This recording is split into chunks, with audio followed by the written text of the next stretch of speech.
Hello guys, WhatsApp. मैं अभिषेक ठाकुर स्वागत करता हूं आप सबका इको शास्त्र की एक और नई वीडियो में। आज की हमारी वीडियो कंज्यूमर इक्विलिब्रियम का पार्ट नंबर 2 है, जिसमें मैं आपको बताऊंगा कि by the utility analysis consumer equilibrium कैसे फाइंड आउट किया जाता है। So let's start.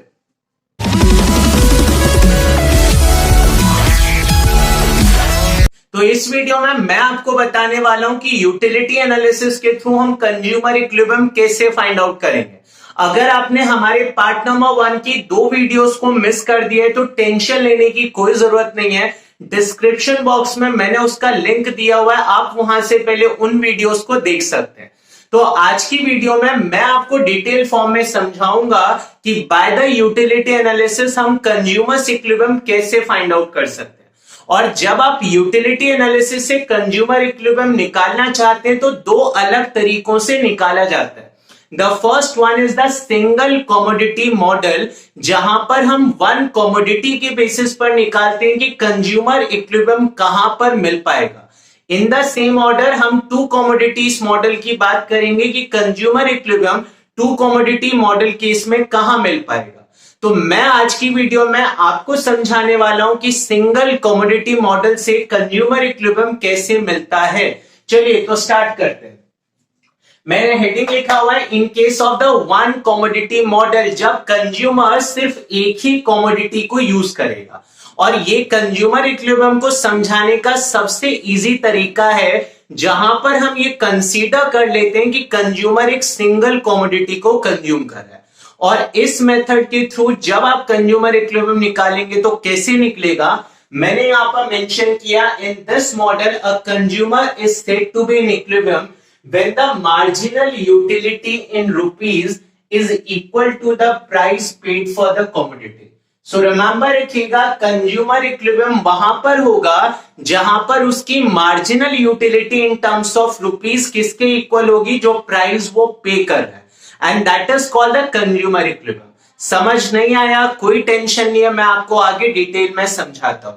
तो जब आप कंज्यूमर इक्विलिब्रियम की बात करेंगे तो आपको टू कंडीशंस को सेटिस्फाई करना है। मैंने लिखा है यहां पर कंडीशन नंबर 1 जो आपके पास है, marginal utility in rupees equals to होना चाहिए प्राइस इन रुपीज। तो आपकी मार्जिनल यूटिलिटी जो भी होगी रुपीज में, वो हमेशा उस कमोडिटी के प्राइस के इक्वल होना चाहिए।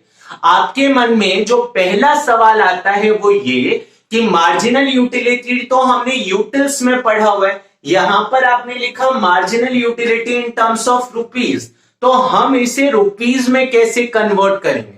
तो रुक जाइए, मैंने बहुत ही आसान शब्दों में यहां पे लिखा, अगर हम मार्जिनल यूटिलिटी इन रुपीज निकालना चाहते हैं तो उसे निकालने का तरीका बहुत आसान है।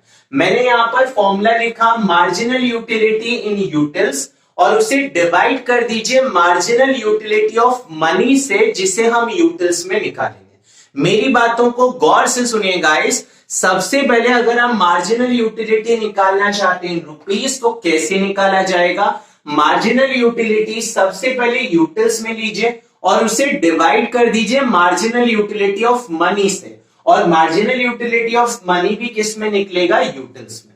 अब आपने कहा कि एमयू तो हमें पता है, पर ये एमयूएम क्या होता है, तो मैंने यहां पर सिंप्लीफाई किया। एमयूएम का मतलब होता है मार्जिनल यूटिलिटी ऑफ मनी, और इसका मतलब क्या होता है कि 1 रुपी स्पेंड करने से कंज्यूमर को कितना सेटिस्फेक्शन मिल रहा है, that is a marginal utility of money. तो मैंने यहां पर सिंप्लीफाई किया हुआ, it means the additional utility derived from spending 1 additional rupee। तो जब आप 1 रुपए खर्च करते हैं तो उस 1 रुपए को खर्च करने से आपको जितना एडिशनल सेटिस्फेक्शन मिलेगा, that is called the marginal utility of money. अगर मैं आपके लिए और सिंप्लीफाई करूं तो मार्जिनल यूटिलिटी ऑफ मनी का मतलब होता है worth of ₹1 in terms of utils. मतलब 1 रुपए आपको कितना सेटिस्फाई कर रहा है। मान लीजिए मैंने आपको 1 रुपए दिया और 1 रुपए से आपने एक सेंटर फ्रेश परचेज किया, और मैं अगर आपसे पूछूं कि सेंटर फ्रेश ने आपको कितना सेटिस्फेक्शन दिया, आपने कहा 1 यूटिल, तो मैं इस केस में बोल सकता हूं कि मेरी marginal utility of money by spending ₹1 किसके इक्वल है, 1 यूटिल के equal, and that is called the marginal utility of money. Each additional rupee से आपको कितना सेटिस्फेक्शन मिल रहा है। जैसे मेरे केस में मैंने आपको बताया था 1 रुपी स्पेंड करने से आपको 1 यूटिल का सेटिस्फेक्शन मिला, that is the marginal utility of money. अगर आप मुझे ये कहते कि 1 सेंट ऑफ फ्रेश खाने से मुझे 2 यूटिल्स की सेटिस्फेक्शन मिल रही है, तो वहां पर हम बोल सकते थे कि 1 रुपी किसको रिप्रेजेंट कर रहा है गाइस, 2 यूटिल्स को। तो ये वैल्यू कुछ भी हो सकती है। जस्ट फॉर द सिंप्लीफिकेशन हमने क्या माना कि 1 रुपी किसके इक्वल है, 1 यूटिल के equal. That is the marginal utility of money. So I repeat again, marginal utility in rupees को कैसे निकालेंगे, तो मार्जिनल यूटिलिटी इन यूटिल्स डिवाइड किससे करना है, मार्जिनल यूटिलिटी ऑफ मनी, जिसे किस में निकाला है, यूटिल्स में, और वो किसके इक्वल होना चाहिए, प्राइस। उससे भी आसान और क्या कर सकते हैं, तो देखिए मैंने लिखा marginal utility of good x. हम मानकर चलते हैं कि हम एक गुड एक्स का एग्जांपल लेकर चल रहे हैं, तो उसकी मार्जिनल यूटिलिटी को उसके प्राइस से डिवाइड कर दीजिए, और वो किसके इक्वल होना चाहिए, मार्जिनल यूटिलिटी ऑफ मनी के। तो ध्यान से देखिएगा, इसी फॉर्मूले को आपने चेंज कर दिया, आप इसे यहां पर लेकर चलेगा और इसे यहां पर लेकर आ गए, and that is the MUX upon PX equal to MU। So I repeat again guys, condition number 1 तीन में से किसी भी एक तरीके से आप लिख सकते हैं। पहला और सबसे आसान तरीका, मार्जिनल यूटिलिटी इन रुपीज किसके इक्वल होना चाहिए, प्राइस इन रुपीज के इक्वल। अगर मार्जिनल यूटिलिटी रुपीज में नहीं दिया हुआ तो आप कैसे निकाल सकते हैं, तो मार्जिनल यूटिलिटी को डिवाइड कर दीजिए MUM के साथ, तो आपके पास क्या आ जाएगा, मार्जिनल यूटिलिटी इन रुपीज। अगर आप वो भी नहीं करना चाहते तो आप सिंप्लीफाई करके क्या कर सकते हैं, MUX को डिवाइड कर दीजिए PX के साथ, और वो किसके इक्वल होना चाहिए, MUM के। That is the condition number 1। इसी तरीके से एक और कंडीशन आपको सेटिस्फाई करनी है, तो दूसरी कंडीशन क्या है, law of diminishing marginal utility must operate. आपने लास्ट वीडियो में देखा था law of diminishing marginal utility, तो वो लॉ ऑपरेट होना चाहिए। तो कंज्यूमर इक्विलिब्रियम की एक कंडीशन सबसे इंपॉर्टेंट है कि कंज्यूमर तभी इक्विलिब्रियम में आ सकता है जब वहां पे law of diminishing marginal utility operate होगा। इस लॉ ने क्या कहा था कि जब आप अपने कंजम्पशन को इंक्रीज करेंगे तो आपका मार्जिनल यूटिलिटी क्या होगा, डिक्रीज होगा। और इसीलिए कंज्यूमर इक्विलिब्रियम की एक कंडीशन है कि मार्जिनल यूटिलिटी हमेशा फॉल होना चाहिए by the increase in the consumption. तो मैंने लिखा हुआ है इट मींस MU यानी marginal utility must fall by the rise in output. तो जैसे जैसे आपका कंजम्पशन इंक्रीज होगा आपका मार्जिनल यूटिलिटी मस्ट फॉल होना चाहिए। So remember guys, consumer equilibrium by the one commodity model आपको 2 कंडीशंस को सेटिस्फाई करना है। Condition number 1, marginal utility in rupees किसके इक्वल होना चाहिए, प्राइस के equal. Second condition, law of diminishing marginal utility must operate, and that is the 2 condition. अब इसके बेसिस पर क्वेश्चन हम किस तरीके से करते हैं तो वो मैं आपको बताता हूं। चलिए, तो एक टेबल के थ्रू मैं आपको समझाने की पूरी कोशिश करता हूं कि कंज्यूमर इक्विलिब्रियम हम किस तरीके से फाइंड आउट कर सकते हैं in the single commodity model. और इसे स्टार्ट करने से पहले हमें कुछ चीजें अज्यूम करनी है, जैसे कि इस टॉपिक के अंदर हम प्राइस को फिक्स मान लेते हैं। तो मैंने यहां पर आप टेबल में देख सकते हैं प्राइस फिक्स माना हुआ है कि पर यूनिट जो प्राइस है वो 8 रुपीज पर यूनिट है। इन the same order second assumption हमारा ये होता है कि marginal utility of money fix होता है। मैंने अभी थोड़ी देर पहले आपको बताया मार्जिनल यूटिलिटी ऑफ मनी का मतलब 1 रुपी स्पेंड करने से आपको कितना सेटिस्फेक्शन मिला। तो जैसे कि मैंने वहां पर आपको बताया था कि 1 रुपी स्पेंड करने से मुझे 1 यूटिल का सेटिस्फेक्शन मिला, तो मैं यहां पर आपके लिए दूसरी वैल्यू लेकर चलता हूं। मैंने कंसीडर किया कि marginal utility of money that is the worth of ₹1 कितना है गाइस, 5 यूटिल्स। यानी जब आप 1 रुपए स्पेंड करते हैं तो कंज्यूमर ऐसा कहते हैं कि मुझे 5 यूटिल्स का सेटिस्फेक्शन मिल जाता है। चलिए, तो मैंने कुछ वैल्यूज अपने अकॉर्डिंग रैंडमली वैल्यूज ली हैं और मैंने फर्स्ट कॉलम बनाई यूनिट्स कंज्यूम का। जो भी यूनिट्स आप कंज्यूम कर रहे हैं तो 1 to 7 मैंने वैल्यूज यहां पर लिखी हुई हैं, तो 7 यूनिट्स तक की इंफॉर्मेशन हमारे पास है। मार्जिनल यूटिलिटी इन यूटिल्स दिया हुआ है जहां पर 100, 80, 60, 40, 20, 0 एंड -20। मैंने स्ट्रेट फॉरवर्ड वैल्यूज ली हैं जिनसे डायग्राम बनाना आपके लिए आसान हो जाए। तो ध्यान दीजिएगा, आपको 2 कंडीशंस को सेटिस्फाई करना है गाइस। तो कंडीशन नंबर 1 था marginal utility in rupees should be equals to the price in rupees. तो मुझे यहां पर सबसे पहले जो निकालना है वो मार्जिनल यूटिलिटी इन रुपीज निकालना है। और वो कैसे निकलेगा, तो फॉर्मूला मैंने आपको बताया था, मार्जिनल यूटिलिटी इन यूटिल्स को किससे डिवाइड करना है, मार्जिनल यूटिलिटी ऑफ मनी से। और हमारे पास इंफॉर्मेशन क्या है, मार्जिनल यूटिलिटी ऑफ मनी कितना है गाइस, 5 यूटिल्स। यानी इन सारी वैल्यूज को हमें किससे डिवाइड करना है, 5 के साथ। तो चलिए मार्जिनल यूटिलिटी इन रुपीज निकालते हैं। 100 को जब आप डिवाइड करेंगे 5 के साथ तो कितना आएगा, 20। That means a simple words की मार्जिनल यूटिलिटी इन रुपीज आपको कितना मिल रहा है, 20 rupees. That is your satisfaction.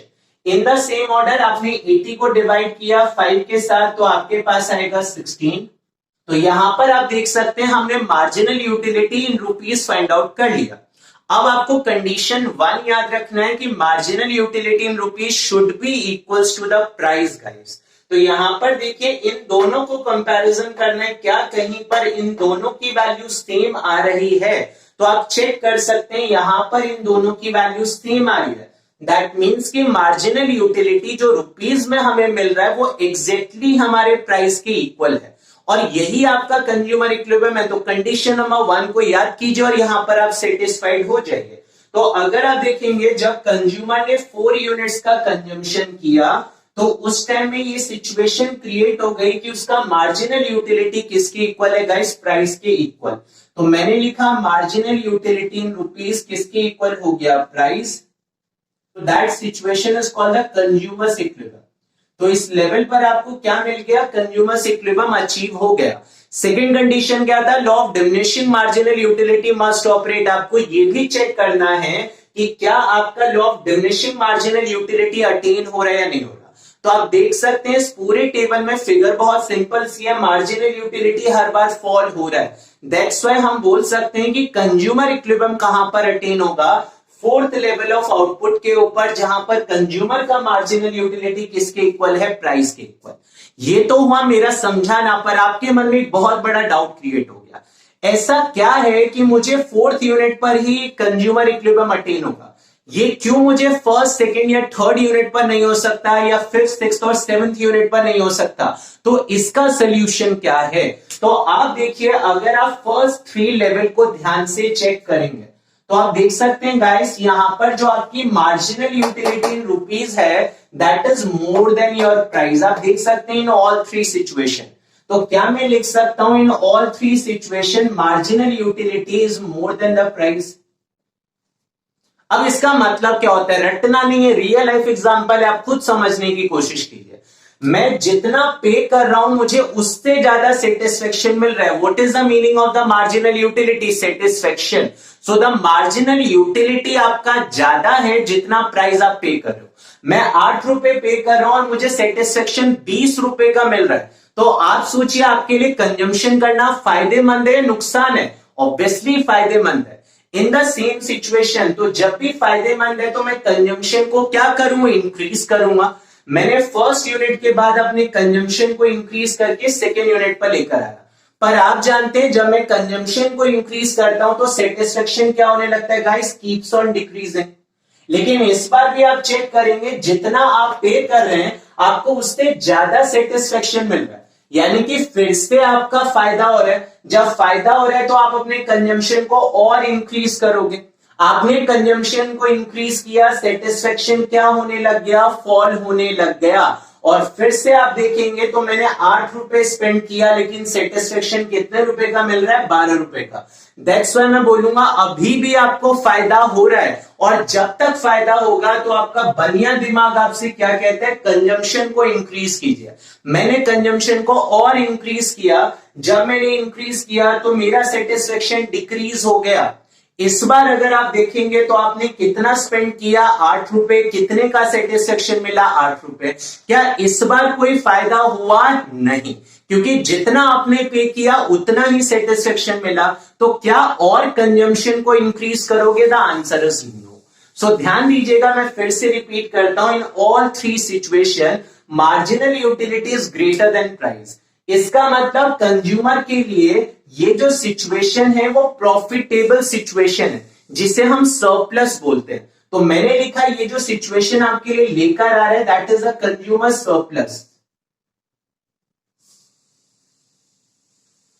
और कंज्यूमर सरप्लस जिसे आप सिंप्लीफाई करके प्रॉफिटेबल टू कंज्यूम भी बोल सकते हैं। तो इस सिचुएशन में आप क्या करोगे गाइस, आपने अपने कंजम्पशन को इंक्रीज किया। जब आप कंजम्पशन इंक्रीज करेंगे तो मार्जिनल यूटिलिटी क्या होने लग जाएगा, फॉल होने लग जाएगा। और कब तक आप अपने कंजम्पशन को कंटिन्यू करोगे, जब तक कि ये दोनों एक दूसरे के इक्वल ना हो जाएं। दैट्स व्हाई मैं बोल सकता हूं कि मैं तब तक अपने कंजम्पशन को इंक्रीज करता हूं जब तक कि मार्जिनल यूटिलिटी किसके इक्वल ना हो जाए, प्राइस। रटना नहीं है, मैं फिर से रिपीट करता हूं, आपके डाउट सारे क्लियर करके जाऊंगा। देखिए मैंने लिखा marginal utility greater than price, that means कि जितना मैं पे कर रहा हूं मुझे उससे ज्यादा सेटिस्फेक्शन मिल रहा है, तो ओए हो इससे बेटर सिचुएशन तो हो ही नहीं सकती। मैं क्या करूंगा गाइस, जब मेरे लिए सरप्लस की सिचुएशन है मैं कंजम्पशन को इंक्रीज करूंगा। बाय इंक्रीज इन कंजम्पशन मेरा सेटिस्फेक्शन क्या होने लग जाएगा, डिक्रीज। कब तक कंटिन्यू करूंगा, जब तक कि मैं इक्वल की सिचुएशन में ना आ जाऊं। इन द सेम ऑर्डर अगर आप लास्ट 3 सिचुएशन को ध्यान से देखें तो लास्ट 3 सिचुएशन में आप देख सकते हैं कि इस बार आपकी मार्जिनल यूटिलिटी इन रुपीज आपके प्राइस के कंपैरिजन में कम है। दैट्स व्हाई हम लिख सकते हैं कि इस सिचुएशन में MU is less than price. अब इसे समझने की कोशिश कीजिए, जितना आप पे कर रहे हैं आपको उससे लेस सेटिस्फेक्शन मिल रहा है। यानी आपने 10 रुपए के गोलगप्पे खाए तो वो 5 रुपए के लायक भी नहीं लगे, तो क्या आप उसका कंजम्पशन करेंगे, बिल्कुल नहीं। तो ध्यान दीजिएगा इस सिचुएशन में कंज्यूमर को लॉस हो गया, और जब लॉस हो गया तो वो क्या प्लान करेगा कि मुझे अपने कंजम्पशन को डिक्रीज करना है। जब आप अपने कंजम्पशन को डिक्रीज करेंगे तो आपका सेटिस्फेक्शन क्या होने लग जाएगा, इंक्रीज। पर ऐसा क्यों, क्योंकि सिंपल सी स्ट्रेटेजी है, जब मैं कंजम्पशन को इंक्रीज करता हूं तो सेटिस्फेक्शन क्या होता है गाइस, डिक्रीज। तो इसका मतलब क्या हुआ कि मैं अपने कंजम्पशन को डिक्रीज करूंगा तो सेटिस्फेक्शन क्या होगा, इंक्रीज। तो इन द सेम ऑर्डर जब मैंने अपने सेटिस्फेक्शन को डिक्रीज किया तो आप देख सकते हैं क्या हुआ, मैं पे कर रहा हूं 8 रुपीज लेकिन सेटिस्फेक्शन कितना मिल रहा है, 0। फिर से लॉस हो रहा है, तो क्या करूं, और कंजम्पशन को डिक्रीज करूं। आपने कंजम्पशन को डिक्रीज किया, सेटिस्फेक्शन इंक्रीज होने लग गया। इस बार क्या कहानी है, कितना पे किया, 8 रुपए, सेटिस्फेक्शन कितने का मिला, 4 रुपए। हे भगवान, फिर से नुकसान हो गया, तो कंजम्पशन फिर से क्या करूंगा, डिक्रीज। जब कंजम्पशन डिक्रीज किया तो सेटिस्फेक्शन क्या हो गया, इंक्रीज। दिस टाइम क्या सिचुएशन है, कितना पे किया, 8 रुपए, कितना सेटिस्फेक्शन मिला, 8 रुपए। क्या नुकसान हुआ, बिल्कुल नहीं। तो क्या कंजम्पशन अब डिक्रीज करोगे, बिल्कुल नहीं। तो ध्यान दीजिएगा जब भी marginal utility less than price होता है तो इस सिचुएशन में कंज्यूमर को लॉस होता है, और जब कंज्यूमर को लॉस होगा तो वो कंजम्पशन को क्या करेगा गाइस, डिक्रीज करेगा। जब आप कंजम्पशन को डिक्रीज करेंगे तो आपका मार्जिनल यूटिलिटी क्या होगा, इंक्रीज। कब तक आप ऐसा करोगे, जब तक कि मार्जिनल यूटिलिटी किसके इक्वल ना हो जाए, प्राइस। तो आप देख सकते हैं दोनों सिचुएशन के अंदर कंज्यूमर अल्टीमेटली कहां पर जाकर रुक गया, इस लेवल पर, यानी कि 4th लेवल ऑफ आउटपुट के ऊपर। और ऐसा क्यों हुआ, क्योंकि इससे पहले मुझे गेन हो रहा था और गेन में मैं अपने कंजम्पशन को इंक्रीज कर रहा था। कब तक, जब तक प्रॉफिट हो रहा था। इन द सेम ऑर्डर इसके नीचे मुझे क्या हो रहा था, लॉस, तो मैं अपने कंजम्पशन को डिक्रीज कर रहा था। कब तक, जब तक कि मेरा लॉस खत्म ना हो जाए। तो आप देख सकते हैं 4th लेवल सबसे बेस्ट लेवल ऑफ आउटपुट है कंज्यूमर्स के लिए, क्योंकि कंज्यूमर इक्विलिब्रियम की डेफिनेशन याद कीजिए, it is a level at which a consumer can maximise his satisfaction in his given level of income and there is no intention to change। जहां पर आपका कोई इंटेंशन नहीं है चेंज करने का। क्यों, क्योंकि मैं इसके आगे नहीं जाऊंगा क्योंकि और प्रॉफिट हो नहीं रहा, मैं इसके पीछे नहीं जाऊंगा क्योंकि और लॉस हो नहीं रहा।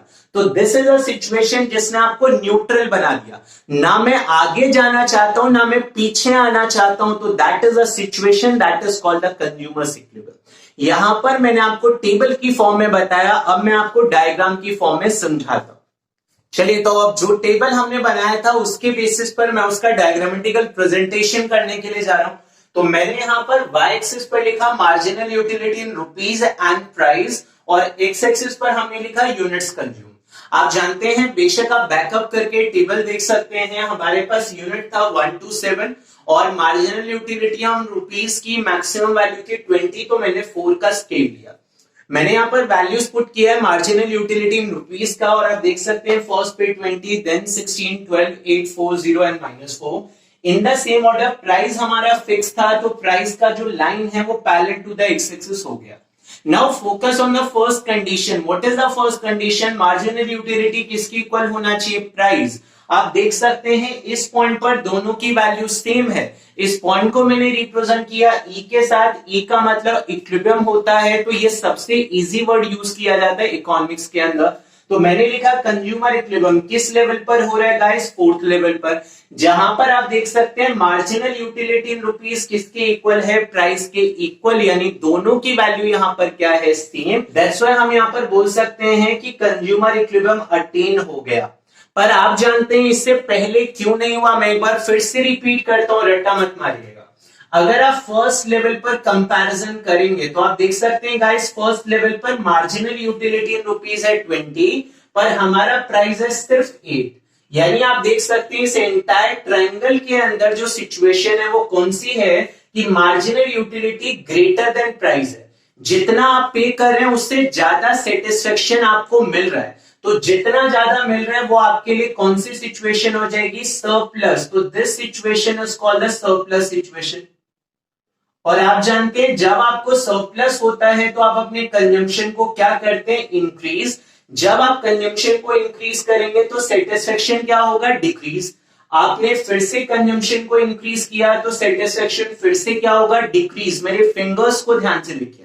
इन द सेम ऑर्डर आपने कंजम्पशन को और इंक्रीज किया, सेटिस्फेक्शन और क्या होगा? डिक्रीज। तो कंज्यूमर इस सिचुएशन में तब तक कंज्यूम करता है जब तक कि उसकी मार्जिनल यूटिलिटी किसके इक्वल ना हो जाए? प्राइस। सो दैट्स व्हाई मैंने बोला कि this situation is called the situation of surplus. आप देख सकते हैं, और ऐसा आपने क्यों किया था? क्योंकि मार्जिनल यूटिलिटी ग्रेटर देन क्या था गाइस आपके लिए? प्राइस।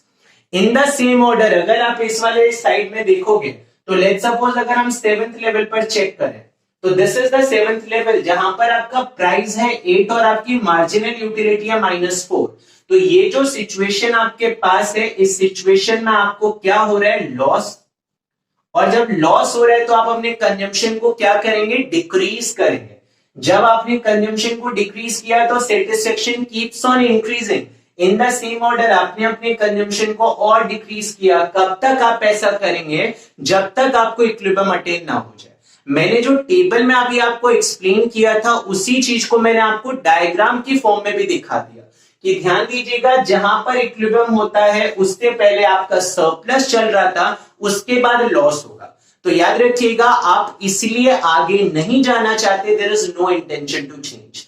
इसके बेसिस पर मैंने एक्सप्लेनेशन लिखा है बहुत ही आसान शब्दों में। MU is a downward sloping curve क्योंकि law of diminishing marginal utility operate होता है, and that is our second condition, मत भूलिएगा। सेकेंड वन मैंने लिखा prices remain constant at all level of output, इसलिए किसके पैरेलल होगा? Parallel to the x axis.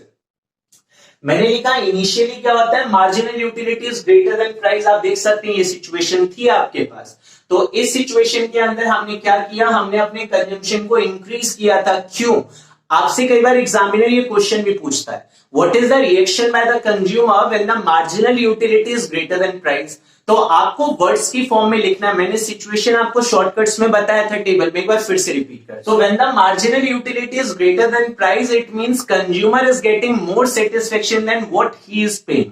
जितना आप पे कर रहे हैं उससे ज्यादा आपको सेटिस्फेक्शन मिल रहा है। सो consumer get a surplus from the consumption. आपको हर बार सरप्लस मिल रहा है तो आप क्या करोगे? So consumer starts consuming more unit of good x. आपने ज्यादा यूनिट ऑफ गुड एक्स को कंज्यूम करना स्टार्ट किया। इससे क्या होगा? The marginal utility keeps on decreasing. तो मार्जिनल यूटिलिटी फॉल होने लग जाएगी। कब तक ऐसा करेंगे? Till the marginal utility equals to price. तो देखिए रटना नहीं है, कॉन्सेप्ट बहुत ही सिंपल है। Repeat again, when the MU is greater than price, marginal utility is more than the price paid by the consumer. That's why the consumer is getting surplus in this situation. In case of the surplus, consumer starts consuming more unit of good X. जब आप X की ज्यादा unit consume करेंगे, the satisfaction from the each successive unit keeps on decreasing. Decrease होता जाएगा। तो कब तक कंजम्पशन इंक्रीज करोगे? जब तक कि marginal utility equals to price ना हो जाए। In the same reverse situation MU less than price, तो कंजम्पशन को क्या करेंगे गाइस? डिक्रीज करेंगे। नाउ द लास्ट पॉइंट मैंने लिखा, इसीलिए so rational consumer, I repeat again, rational consumer जिसका एक ही सपना है to get the maximum satisfaction. So a rational consumer attains equilibrium at point E where he consumes 4 units of output. कितने units को कंज्यूम किया? 4, और बोथ कंडीशंस को सेटिस्फाई कर दिया. तो ध्यान दीजिएगा, फर्स्ट कंडीशन क्या था? स्पेस कम था, इसलिए C1 लिखा है. C1 is the condition 1. Marginal utility in rupees किसके इक्वल होगा? प्राइस. तो 8 इक्वल्स टू 8, क्योंकि मार्जिनल यूटिलिटी इन रुपीस कितना था? 8. प्राइस कितना है? 8. Second condition of diminishing marginal utility must operate. आप देख सकते हैं बिल्कुल ऑपरेट हो रहा है. तो ये थी कहानी consumer equilibrium by the single commodity model.